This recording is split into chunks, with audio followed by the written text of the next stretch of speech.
Hello everyone, I am Dr. Jeff Stolsig. I am a family medicine resident at the Providence, Milwaukee clinic. We're here at the teaching kitchen today and we are going to be making naturally fermented sourdough bread. What's great about this bread is that it's easier for people with gluten sensitivities to digest, and it falls into a low FODMAP category, which is recommended for people with IBS. Typically I start making bread in the afternoon on the day before I plan to bake. The first step is to feed the starter with about 100 grams of bread flour and 100 milliliters of water. So, fun fact, 1 milliliter of water is 1 gram. So we need about 100 milliliters of water. You don't need to use filtered water or anything fancy. A lot of the impurities in tap water from any given area give bread its unique flavor. It's going to be about 3/4 cup of water and 3/4 cup of flour. But really, again, this kind of comes back to you're going to want to get used to what this looks and feels like, and sometimes I don't use the measurements. And that's, I think anyone that makes bread will tell you that a lot of it is what does the dough feel like? How does the activity of the starter feel?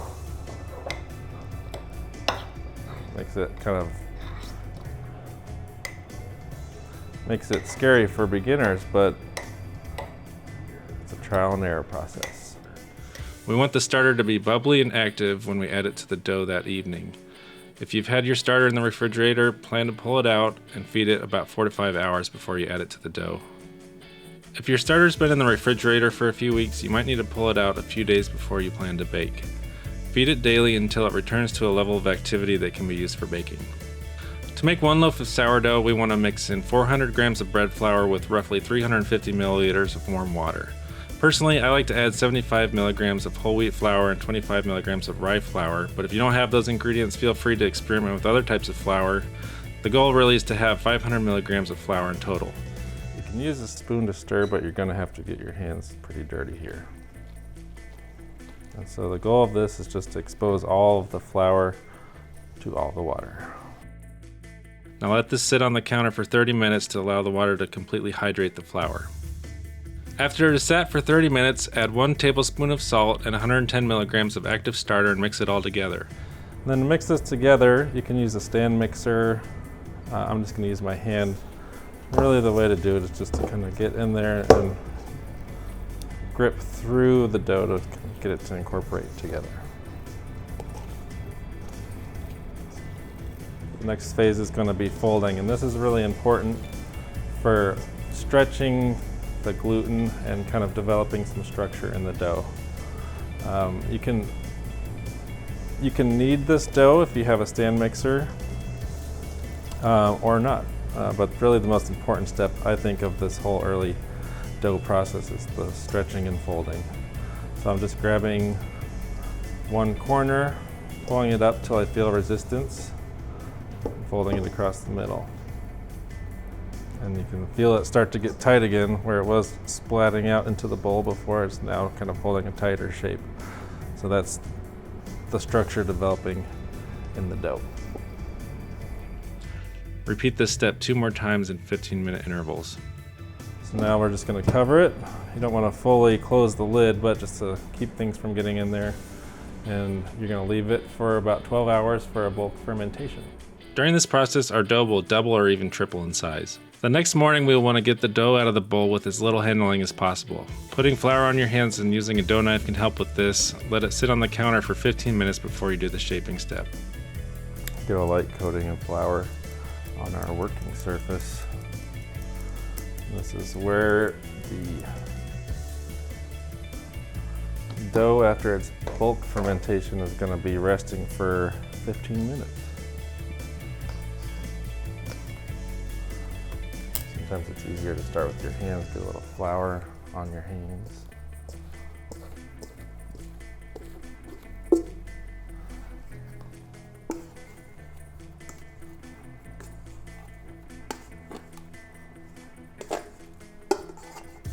So before we let it bench rest for 15 minutes, I'm just going to give it a little bit of shape, mostly so it's not drying out this whole time.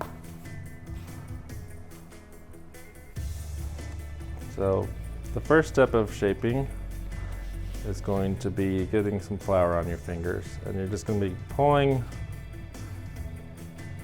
4 corners into the middle to start to develop some tension in the gluten proteins in the dough.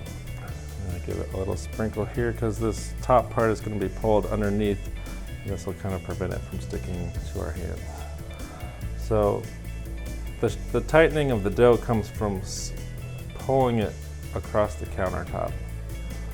So slowly, it looks like this, and my hand, as I'm shaping it, will curl underneath to pull this top underneath. And then quickly it starts to look more like a circular shape. The next step is proofing. This is really one of the hardest steps to get right because a lot of variables depend on your starter, the temperature in the room, and the humidity. So these are called proofing baskets. Their purpose is to allow the proofing dough, which is after the bulk fermentation, to take shape and also, it's really just for shaping. In just a moment, we're going to shape the dough and put it in these baskets, and it's more fermentation. We have the bulk fermentation that happens overnight, but the final proofing will take place in these baskets. So this can be the tricky part, deciding when the bread is done proofing in the basket. I kind of use a little bit of a jiggle to see, and this is just one of those things you're going to have to get used to a little bit. And if you push, it should be soft but not giving away under the pressure. Some people like to use a dent test where they put a finger-sized dent in there and watch how quickly it rebounds. If it's about a second, you're ready to go. You'll have to develop your own method and get used to what your dough looks like when it's ready to bake, and this one is ready. Now preheat your oven to 450 degrees. Our goal here is to get our Dutch oven up to the same temperature as the oven itself before the bread goes in. So the important thing with home baking sourdough is that you have a covered container. Commercial bakeries use steam to allow. What happens is if you don't have steam, the crust of the dough will start to get hard early on in the baking process, and that won't allow your dough to fully rise and expand in the oven. So we create artificial steam by using a covered container, put the dough in there, and it will steam in its own liquid. I'll lay out a little, you can use normal bread flour for this, but I use semolina and this is going to end up being the bottom of the loaf. So laying this out should be kind of in one smooth motion, and I give a little tap, reach under.